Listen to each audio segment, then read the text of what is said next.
Hello दोस्तों, कैसे हैं आप लोग। उम्मीद करते हैं कि आप बेहतर होंगे और आपकी इसी बेहतरी की उम्मीद और कामनाओं के साथ मैं नीतीश चंद्रा रुक्मिणी प्रकाशन के यूट्यूब चैनल से एक बार फिर आपकी सेवा में उपस्थित हुआ हूं। और आज हम लोग बड़े ही मजेदार प्रश्नों पर चर्चा करने वाले हैं और आज का हमारा सेट नंबर है करंट अफेयर्स का सेट नंबर 5।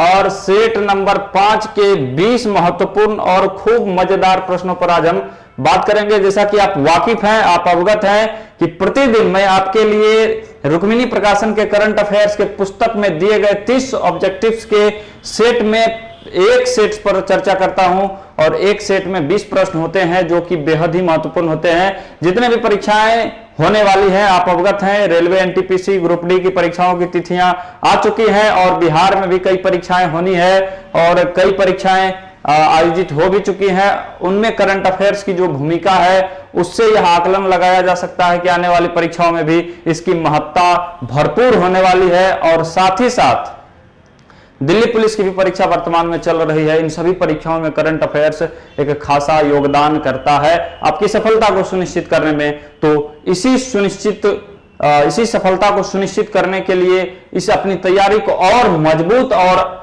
एक नए आयाम के साथ अपनी सफलता को सुनिश्चित करने हेतु आप रुक्मिणी प्रकाशन के YouTube चैनल से जुड़े हैं और करंट अफेयर्स के सेट्स का भरपूर आनंद उठाएंगे। मैं आपको बेहद ही आसान भाषा में टू द पॉइंट तरीके से बताऊंगा। तो चलिए शुरू करते हैं। जनवरी से नवंबर 2020 के ऑब्जेक्टिव्स के प्रश्न हैं इसमें और इन प्रश्नों पर हम चर्चा करेंगे। यह है नवंबर महीने की 28 नवंबर तक, देख सकते हैं आप यहां 28 नवंबर तक अपडेटेड पुस्तक के सेट नंबर 5 के प्रश्नों की। तो चलिए शुरू करते हैं। आज का हमारा पहला प्रश्न क्या है इससे शुरू करते हैं। और आपको एक बात मैं बता दूं, आप लोग कई बार पीडीएफ की मांग करते हैं तो पीडीएफ के लिए हमारा रुक्मिणी प्रकाशन लाइव के नाम से टेलीग्राम चैनल है, आप इसे भी ज्वाइन कर लें। यहां आपको सारे सेट्स के पीडीएफ उपलब्ध हो जाएंगे। ठीक है, चलिए क्वेश्चन पर बात करते हैं। हमारा पहला क्वेश्चन है टी.एन. कृष्णन जिनका हाल ही में निधन हो गया। टी.एन. कृष्णन जिनका क्या हो गया, हाल ही में निधन हो गया, वे किस क्षेत्र से संबंधित थे। ठीक है, तो टी.एन. कृष्णन का नाम आपने सुना होगा। ये भारत के जाने माने संगीतकार थे और इनका निधन 2 नवंबर 2020 को हो गया। कब हुआ इनका निधन? 2 नवंबर 2020 को इनका निधन हो गया। ये क्या थे? तो संगीतकार थे। टी.एन. कृष्णन क्या थे? संगीतकार थे, इनका निधन हो गया, याद रखिएगा। चलिए बढ़ते हैं अगले प्रश्न की तरफ। क्वेश्चन नंबर 2 देखिएगा। भारतीय मूल की प्रियंका राधा कृष्णन को किस देश में मंत्री बनाया गया है? ठीक है, तो ये बड़ा ही महत्वपूर्ण क्वेश्चन है कि न्यूजीलैंड की धरती पर पहली भारतीय मूल की कोई महिला है ये प्रियंका राधा कृष्णन। कौन है? प्रियंका राधा कृष्णन का नाम नहीं भूलिएगा आप। न्यूजीलैंड में पहली भारतीय मूल की महिला है जो क्या है, वहां मंत्री बनी है। हाल ही में न्यूजीलैंड की प्रधानमंत्री कौन है? तो जेसिंडा अर्डर्न।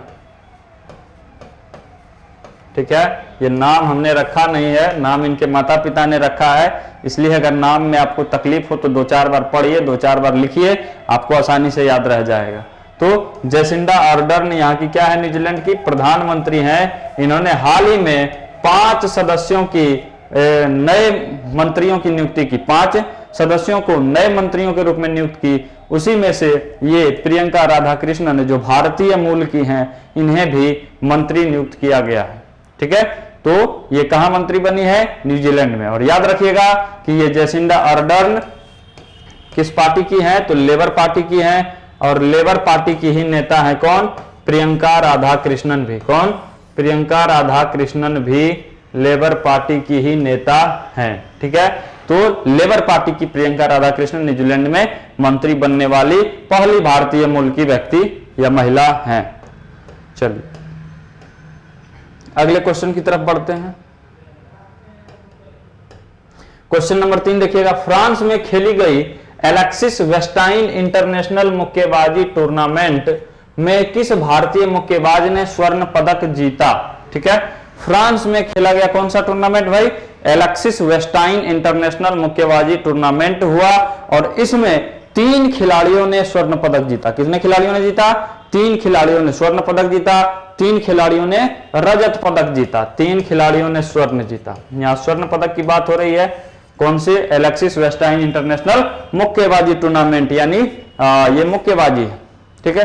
तो इस टूर्नामेंट में 3 भारतीयों ने स्वर्ण पदक जीता और तीनों ने अलग अलग वजन के अलग अलग केजी वर्ग का होता है मुक्केबाजी। तो इसमें 52 केजी वर्ग में अमित पंघाल ने, किसने? अमित पंघाल ने 52 किलो वर्ग में क्या किया? स्वर्ण पदक प्राप्त किया। किसने?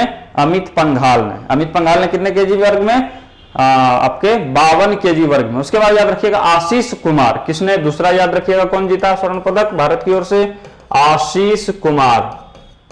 आशीष कुमार ने कितने केजी वर्ग में जीता? तो याद रखिएगा कि ये 75 केजी वर्ग में स्वर्ण पदक विजेता रहे, 75 केजी वर्ग में, ठीक है। तीसरा नाम याद रखिएगा, तीसरा नाम है संजीत। तीसरा नाम क्या है? संजीत कुमार। और इन्होंने 91 केजी वर्ग में, हैवी वेट वर्ग इनका हो जाएगा संजीत कुमार,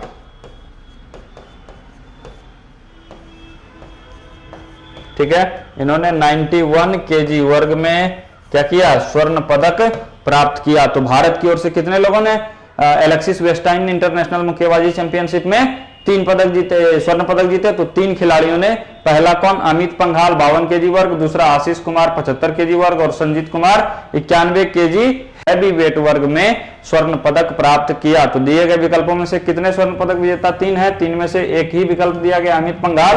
तो आंसर क्या होगा? अमित पंघाल होगा, ठीक है। चलिए बाकी जो भी हैं ऑप्शन, ये सारे के सारे क्या हैं? भारतीय खिलाड़ी हैं, भारतीय एथलेटिक्स हैं, कुछ विजेंद्र सिंह मुक्केबाजी से हैं, दीपा कर्माकर आपके जिम्नास्टिक से हैं और गीता फोगाट कुश्ती से संबंधित।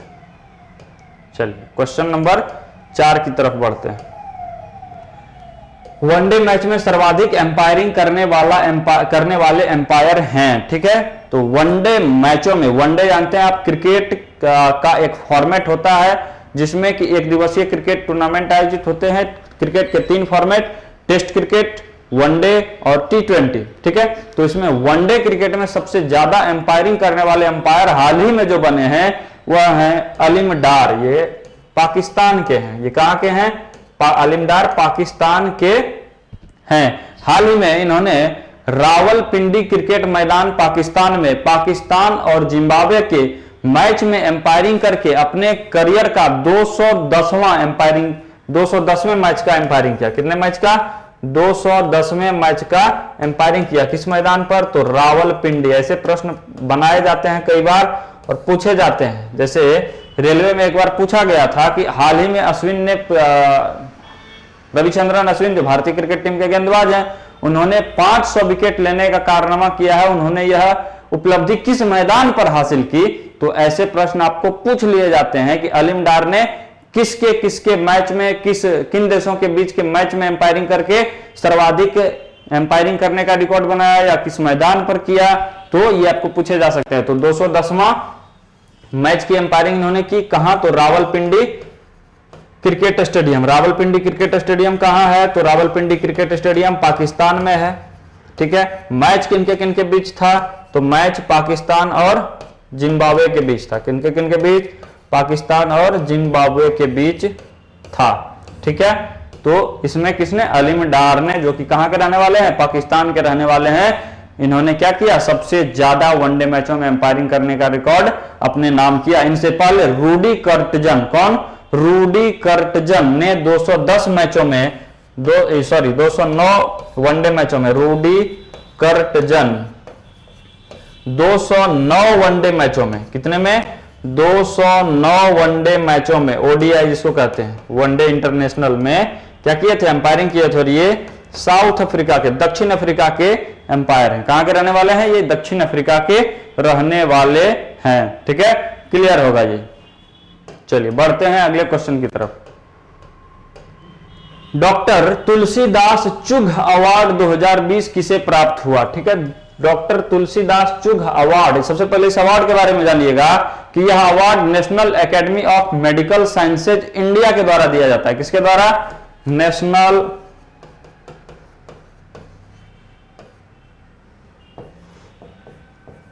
Academy of medical sciences India के द्वारा। ठीक है, किसके द्वारा? National academy of medical sciences India के द्वारा यह तुलसीदास चुघ अवार्ड दिया जाता है। और इस वर्ष 2020 में यह अवार्ड सतीश मिश्रा को दिया गया। किसको दिया गया? सतीश मिश्र या सतीश मिश्रा को दिया गया। और उनको किस लिए दिया गया? तो याद रखिएगा कि मलेरिया परजीवी के, किस लिए? मलेरिया परजीवी के जीवन चक्र पर शोध करने हेतु। किस लिए? मलेरिया परजीवी के जीवन चक्र पर शोध करने हेतु। लिख लीजिएगा, मलेरिया परजीवी के जीवन चक्र पर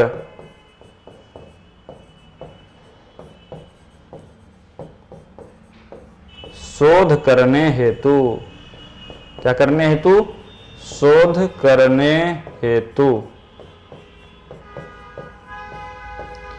मलेरिया परजीवी के जीवन चक्र पर शोध करने हेतु किसे? सतीश मिश्र को डॉक्टर तुलसीदास चुघ अवार्ड दिया गया। किसके द्वारा? National academy of medical sciences India के द्वारा दिया गया। ठीक है, और याद रखिएगा सतीश मिश्रा एक इम्यूनोलॉजिस्ट हैं, यानी एक डॉक्टर हैं जो जिसमें कि इनका विशेषज्ञता क्या है? तो इम्यूनोलॉजिस्ट हैं। क्या है? इम्यूनोलॉजिस्ट हैं। ठीक है, चलिए बढ़ते हैं अगले क्वेश्चन पर। क्वेश्चन नंबर 6, आईपीएल के इतिहास में पहली बार कौन सी टीम 10 विकेट से हारी है? ठीक है, कौन सी टीम पहली बार 10 विकेट से हारी है?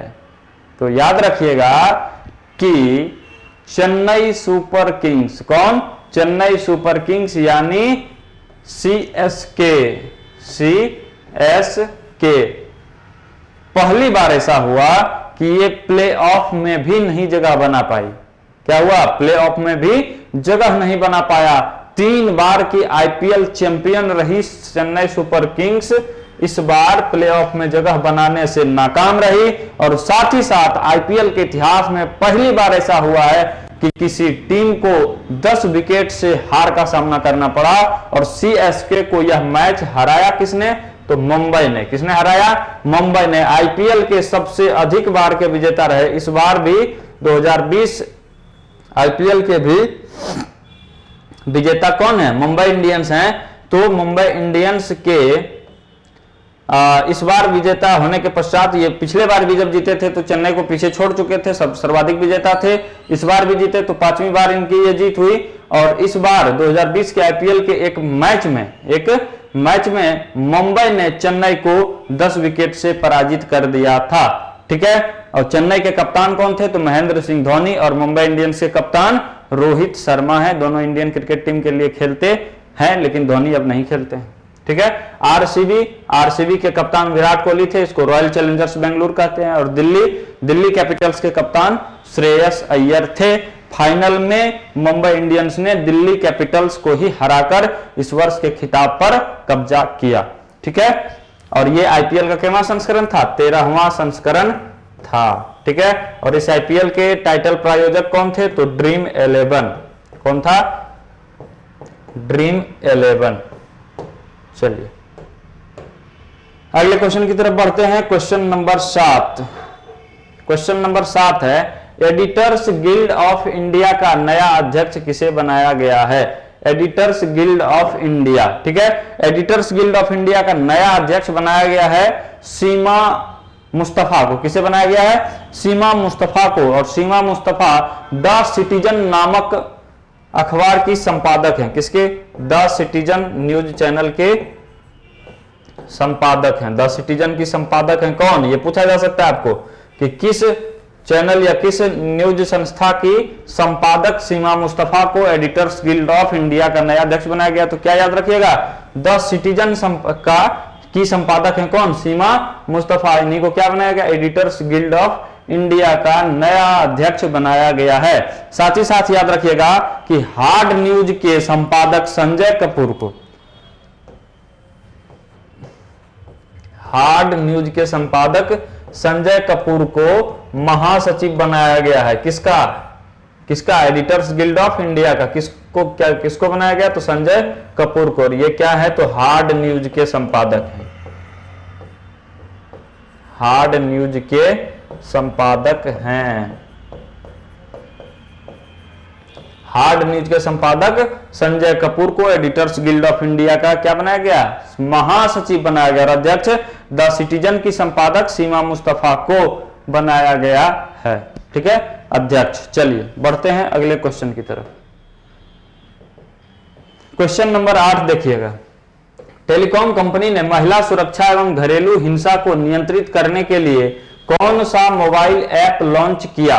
ठीक है, टेलीकॉम कंपनी ने महिला सुरक्षा एवं घरेलू हिंसा को नियंत्रित करने के लिए कौन सा मोबाइल ऐप लॉन्च किया है? तो याद रखिएगा कि टेलीकॉम कंपनी वीआई यानी वोडाफोन आइडिया ने, किसने? वोडाफोन आइडिया ने नैसकॉम फाउंडेशन के साथ मिलकर के, किसके साथ? नैसकॉम फाउंडेशन के साथ मिलकर के, नैसकॉम फाउंडेशन के साथ वोडा आइडिया ने मिलकर के माई अंबर नामक मोबाइल ऐप लॉन्च किया। कौन सा मोबाइल ऐप? माई अंबर मोबाइल ऐप लॉन्च किया। और ये माई अंबर हिंदी और अंग्रेजी दोनों भाषा में होगी, हिंदी और अंग्रेजी दोनों भाषाओं में होगी। और ये क्या करेगी? तो महिलाओं को उसके खिलाफ हो रही हिंसा हिंदी प्लस अंग्रेजी दोनों में होगी।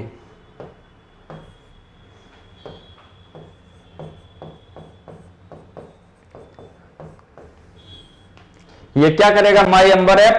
तो महिलाओं को उनके खिलाफ हो रही हिंसा के प्रति जागरूक करेगी, उससे प्रोत्साहित करेगी कि तुम देखो तुम्हारे खिलाफ हिंसा हो रही है, उस हिंसा के खिलाफ लड़ो। यानी महिलाओं को उनके खिलाफ हो रही हिंसा के लिए आवाज उठाने के हेतु प्रोत्साहित करने के लिए माई अंबर ऐप लॉन्च किया गया। किस टेलीकॉम कंपनी द्वारा? यह पूछा जा सकता है। तो वोडाफोन आइडिया के द्वारा। किस संस्था के साथ मिलकर के?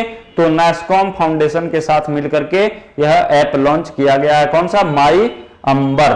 ठीक है, चलिए बढ़ते हैं अगले क्वेश्चन की तरफ। क्वेश्चन नंबर 9 है हमारा। अब स्लिनेक्स 2020 के नाम से भारत और किस देश ने संयुक्त सैन्य अभ्यास 2020 किया है? कौन सा अभ्यास है? स्लिनेक्स 20 के नाम से भारत और किस देश ने?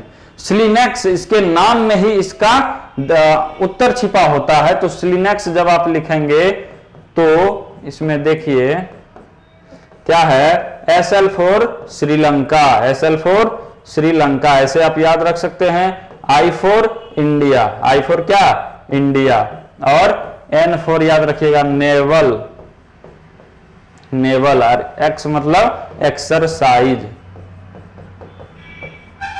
क्या हो गया ये? श्रीलंका इंडिया नेवल एक्सरसाइज, यानी भारत और श्रीलंका के बीच यह नौसैनिक युद्धाभ्यास था। यह क्या था? नौसैनिक अभ्यास था। और यह आयोजित कहां हुआ? तो श्रीलंका के त्रिकोमाली में, त्रिकोमाली में आयोजित हुआ। श्रीलंका के ही त्रिकोमाली में यह युद्धाभ्यास आयोजित हुआ। किस नाम से? स्लिनेक्स 20 के नाम से आयोजित हुआ। अब विकल्प में आपको दिख रहा होगा थाईलैंड। तो थाईलैंड के साथ हमारा कौन सा युद्धाभ्यास आयोजित होता है? कई बार पूछा गया है, ध्यान रखिएगा। मैत्री युद्धाभ्यास आयोजित होता है। कौन सा? मैत्री आयोजित होता है। प्लस आपका एक सिटमैक्स होता है। कौन सा? सिटमैक्स होता है। सिटमैक्स में देखिएगा S फॉर आपका सिंगापुर, S फॉर सिंगापुर, ऐसे आप आसानी से याद रख सकते हैं। I for India, I for India. T for Thailand, T for क्या? थाईलैंड।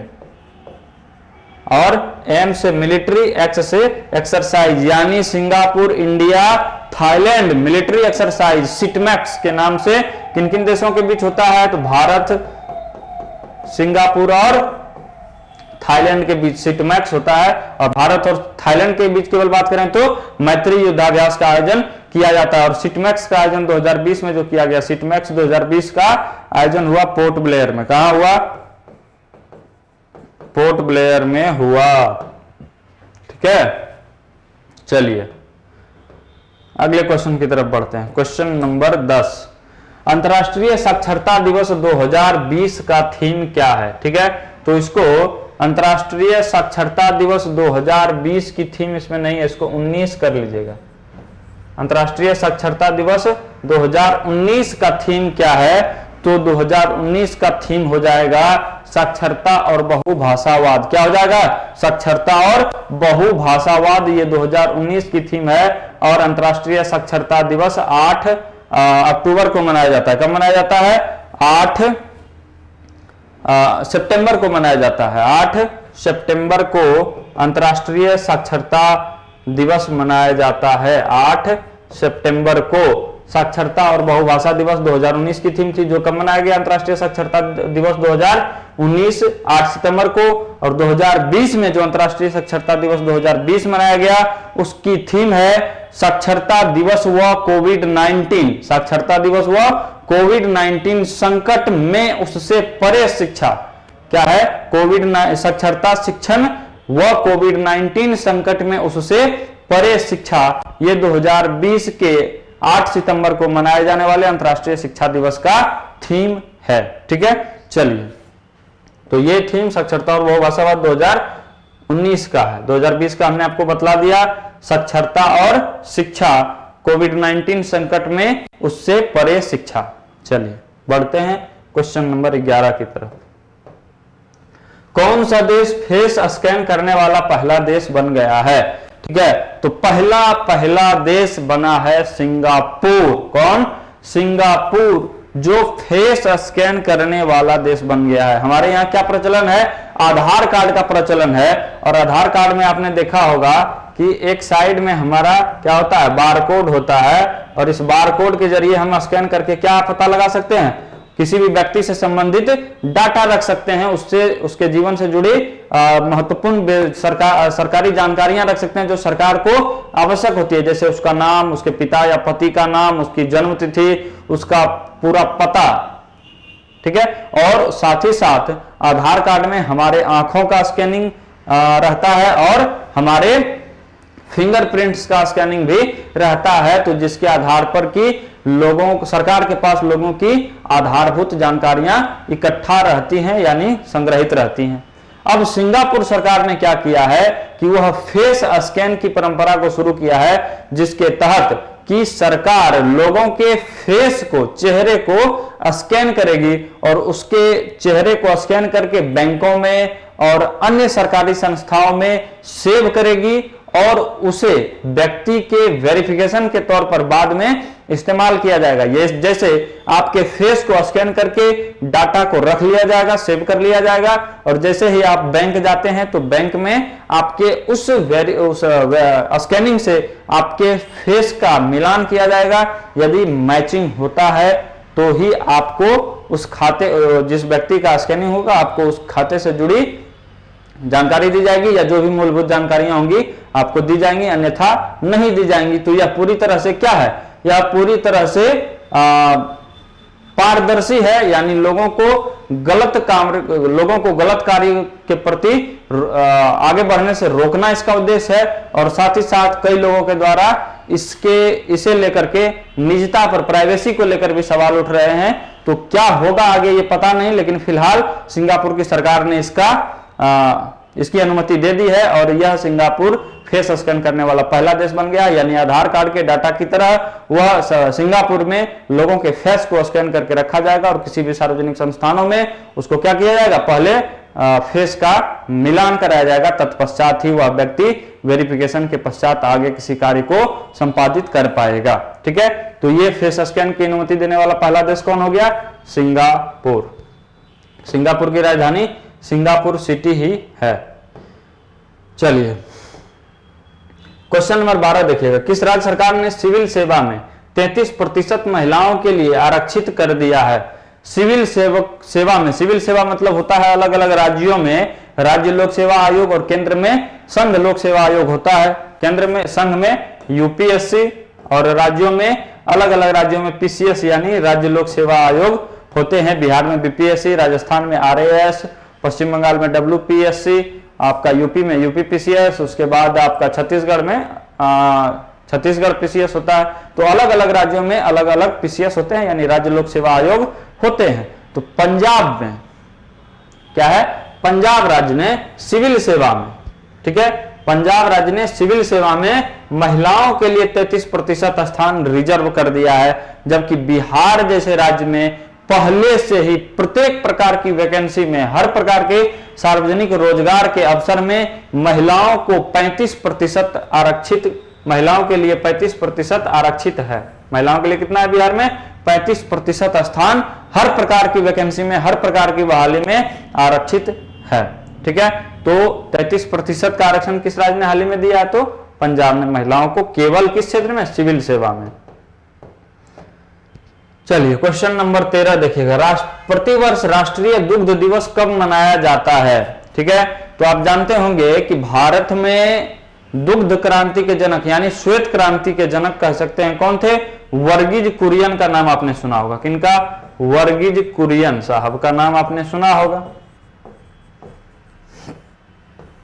इनकी जयंती मनाई जाती है 26 नवंबर को। इनकी जयंती 26 नवंबर के दिन ही मनाई जाती है, इसीलिए चूंकि इन्होंने श्वेत क्रांति को लेकर के बड़ा योगदान दिया था और इनको श्वेत क्रांति के जनक भी कहते हैं, इसीलिए इन्हीं के जयंती के अवसर पर 26 नवंबर को भारत में प्रतिवर्ष राष्ट्रीय दुग्ध दिवस मनाया जाता है।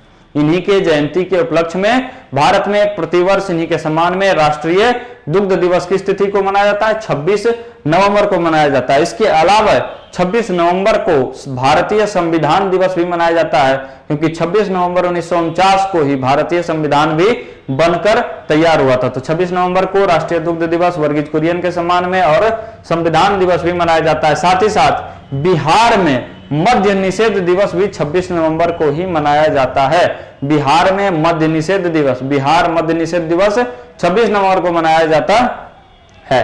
अब देखिएगा कि वर्गीज कुरियन के सम्मान में गुजरात में अमूल डेयरी, गुजरात में पूरे देश में आप कह सकते हैं कि अमूल जो भी चल रहा है, अमूल कंपनी, अमूल डेयरी इन्हीं के सम्मान में चलता है। और गुजरात में आनंद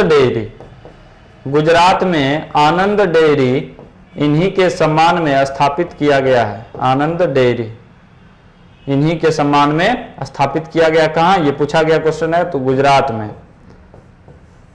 ठीक है, क्लियर होगा ये। 25 नवंबर को याद रखिएगा, 25 नवंबर को कौन सा दिवस मनाया जाता है? तो विश्व मांसाहार निषेध दिवस। कौन सा? विश्व मांसाहार निषेध दिवस मनाया जाता है।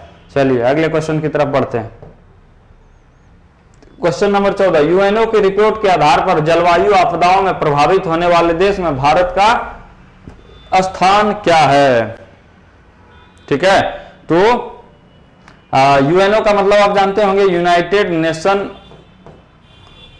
नेशन ऑर्गेनाइजेशन, लेकिन संयुक्त राष्ट्र संघ, लेकिन अब इसे केवल यूएन के नाम से ही जाना जाता है, यानी संयुक्त राष्ट्र के नाम से ही जाना जाता है। तो यूएन के द्वारा जारी रिपोर्ट के आधार पर जलवायु आपदा, यानी जलवायु आपदा का मतलब क्या हुआ? प्राकृतिक असंतुलन के कारण आई हुई आपदा जलवायु आपदा कहलाती है। और जलवायु आपदा से प्रभावित होने वाले देशों में भारत का स्थान तीसरा है। भारत का स्थान क्या है? तीसरा है। ठीक है, चलिए याद रखिएगा, ये एक महत्वपूर्ण क्वेश्चन है। अगले क्वेश्चन की तरफ बढ़ते हैं। क्वेश्चन नंबर 15, नीलामी सिद्धांत के आधार पर 2020 का अर्थशास्त्र का नोबेल पुरस्कार प्राप्त हुआ है। जानते हैं आप कि अक्टूबर के प्रथम सप्ताह और द्वितीय सप्ताह में नोबेल पुरस्कारों की घोषणा हो चुकी है और इसका वितरण 10 दिसंबर को किया जाएगा। इसका वितरण 10 दिसंबर को किया जाएगा, यानी आने वाले एक सप्ताह के पश्चात नोबेल पुरस्कारों का वितरण कर दिया जाएगा। तो इस घोषणा में नीलामी सिद्धांत के आधार पर नए नीलामी नियमों की संकल्पना हेतु, उसके प्रतिपादन हेतु 2 लोगों को अर्थशास्त्र का नोबेल पुरस्कार दिया गया। उसमें पहले व्यक्ति हैं आपके पॉल आर मिलग्राम। कौन? Paul R Milgram. और दूसरे व्यक्ति हैं रॉबर्ट वी विल्सन। दूसरे व्यक्ति कौन है? दूसरे व्यक्ति हैं Robert V Wilson. Robert V Wilson और पॉल आर मिलग्राम दोनों कहां के हैं? तो दोनों अमेरिका के अर्थशास्त्री हैं। कहां के हैं? अमेरिका के हैं। इन दोनों को ही क्या दिया गया? इन दोनों को अर्थशास्त्र का नोबेल पुरस्कार दिया गया। इसमें आपको रोजर पेनरोज दिख रहा होगा, तो रोजर पेनरोज को भौतिकी का नोबेल पुरस्कार दिया गया और साथ ही साथ इनके साथ दो अन्य लोगों को दिया गया था, एक एंड्रिया गेंजेल और एक और नाम है। तो 3 लोगों को दिया गया था भौतिकी का नोबेल पुरस्कार। हार्वे जे अल्टर इनको चिकित्सा का नोबेल दिया गया था और इनके साथ 2 अन्य लोगों को भी चिकित्सा का नोबेल पुरस्कार दिया गया है। ठीक है, चलिए अगले क्वेश्चन की तरफ बढ़ते हैं। क्वेश्चन नंबर 16, एवा मोर्टो को किस देश का एक दिन के लिए प्रधानमंत्री अक्टूबर 2020 में बनाया गया? एवा मोर्टो एक 16-17 वर्षीय एक किशोरी हैं और इनको जलवायु और मानवाधिकारों के मुद्दों पर सक्रिय अभियान चलाने हेतु, किन मुद्दों पर? पर्यावरण, जलवायु और मानवाधिकारों पर सक्रिय अभियान चलाने हेतु फिनलैंड की सरकार के द्वारा इनको सम्मानित करते हुए एक दिन के लिए फिनलैंड का प्रधानमंत्री बनाया गया। कहां का प्रधानमंत्री? फिनलैंड का बनाया गया। इनका नाम क्या है? एवा मोर्टो। एवा मोर्टो को लिख लीजिएगा, जलवायु परिवर्तन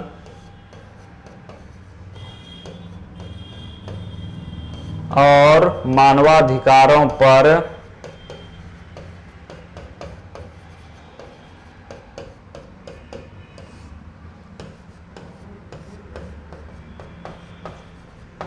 सक्रिय अभियान चलाने हेतु दिया गया। कौन सम्मानित किया गया? किस देश की एक दिन के प्रधानमंत्री बना करके? फिनलैंड की। ठीक है, चलिए अगले क्वेश्चन की तरफ। क्वेश्चन नंबर 17,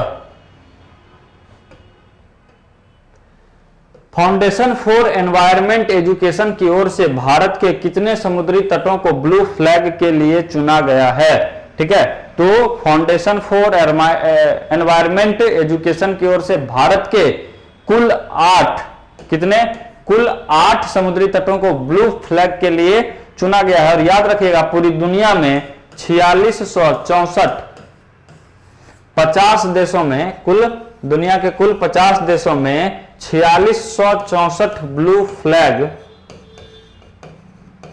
ब्लू फ्लैग समुद्री तटों का चयन फाउंडेशन फॉर एनवायरमेंट एजुकेशन की ओर से किया गया है। ये ब्लू फ्लैग तट वैसे तट होते हैं जो समुद्री तट होते हैं और अपने साफ सफाई और पर्यटन सुविधाओं के लिए मशहूर होते हैं। अपने साफ सफाई, पर्यावरण के दृष्टिकोण से महत्वपूर्ण होते हैं, पेड़ पौधे होते हैं, वहां साफ सफाई होती है और पर्यटकों के घूमने के लिए एक आकर्षक स्थान होता है। ऐसे ही समुद्री तटों को फाउंडेशन फॉर एनवायरमेंट एजुकेशन की तरफ से ब्लू फ्लैग का दर्जा दिया जाता है। तो भारत के कुल 8 समुद्री तटों को दिया गया, और इसके अलावा याद रखिएगा कि विश्व में जो 4664 ब्लू फ्लैग तट घोषित किए गए हैं, इसमें सर्वाधिक ब्लू फ्लैग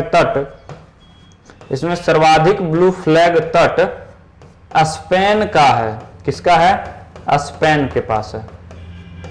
सबसे अधिक ब्लू फ्लैग तट स्पेन देश के पास है और भारत इन 8 ब्लू फ्लैग तट की मान्यता प्राप्त करके ब्लू फ्लैग तट वाले 50 देशों की सूची में शामिल हो गया है। इसके अलावा यह भी ध्यान रखिएगा कि भारत के ये 8 ब्लू फ्लैग तट एशिया के सबसे खूबसूरत बीच, यानी समुद्र का जो किनारा होता है उसको बीच ही कहते हैं, तो एशिया के सबसे खूबसूरत तट या बीच के रूप में भी प्रचलित हो गए हैं। ठीक है, चलिए अगले क्वेश्चन की तरफ बढ़ते हैं। क्वेश्चन नंबर 18 पर बात करते हैं। रामविलास पासवान, जिनका हाल ही में निधन हो गया, ये 6 प्रधानमंत्री के मंत्रिमंडल में शामिल थे। निम्न में से वो प्रधानमंत्री कौन थे जिनके मंत्रिमंडल में ये शामिल नहीं थे?